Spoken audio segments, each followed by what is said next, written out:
Today's goal is to explain some productive mindsets about passing a class. Let's do some math so we can get a sense of what mindsets will and will not be helpful to us.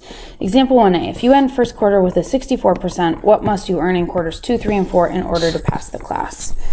I'd like to think about passing as if you need an average of 70%, you're coming up with that average over the course of 4 quarters. So each rectangle represents 1 quarter's grade.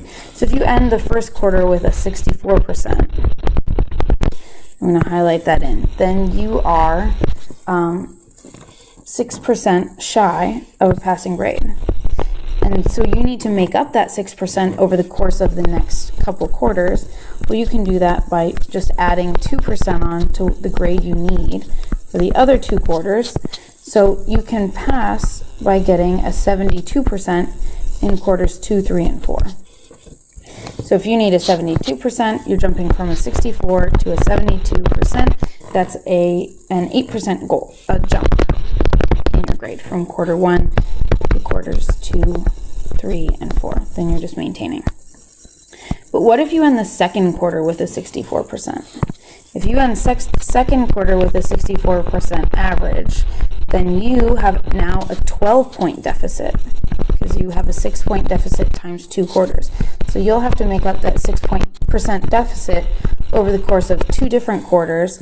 And so that means you need to jump from a 64% to a 76%, which is a 12% jump from quarter 2 to quarter 3 to get from a 64 to a 76. And if you end third quarter with a 64%, now you've got this 6% gap multiplied by 3 quarters. You have to make up an 18% gap in a single quarter, which means you're jumping from a 64 up to an 88%, which is a 24% jump. It's pretty unlikely for you to get a 64% in 3 quarters in a row and then get an 88% in your last quarter.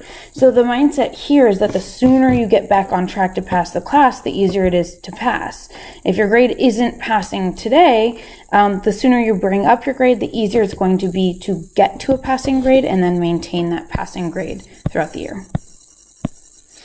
All right, example 2. If you end quarter 2 with a 58%, what must you earn in quarters 3 and 4 in order to pass the class? Well, a 58% will give you 12% shy of passing, which means you're going to have to make up that 12% deficit of what you're missing in the next 2 quarters.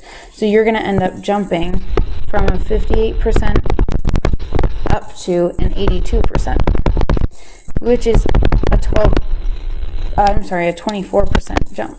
You were missing 12, and now you have to have 12 more, so that's a 24% total jump.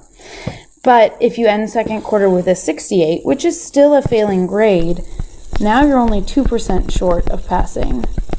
So when you make up those extra 2%, you only need a 72% in quarters 3 and 4 to pass. So you're jumping from a 68 to a 72%, which is only a 4% increase. That seems much more doable.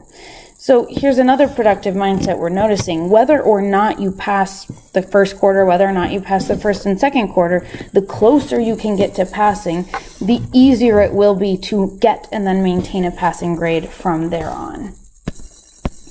And the final example for today, what story can each student tell about their grades in a college interview? Take a look at student 4, right? Their grade is low, their grade has been low, it's fluctuating a little bit, but it's not really changing much. If you are starting in this place of you've got a low grade, no matter what time this is, it would be much better to tell the story that student 2 is telling.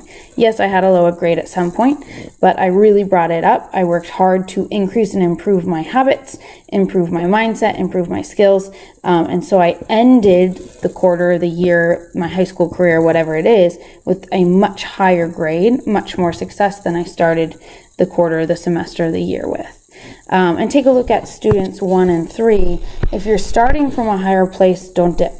If you're starting from a higher place, the story you'll want to tell is how you maintained, how you continued to work hard to really maintain those scores.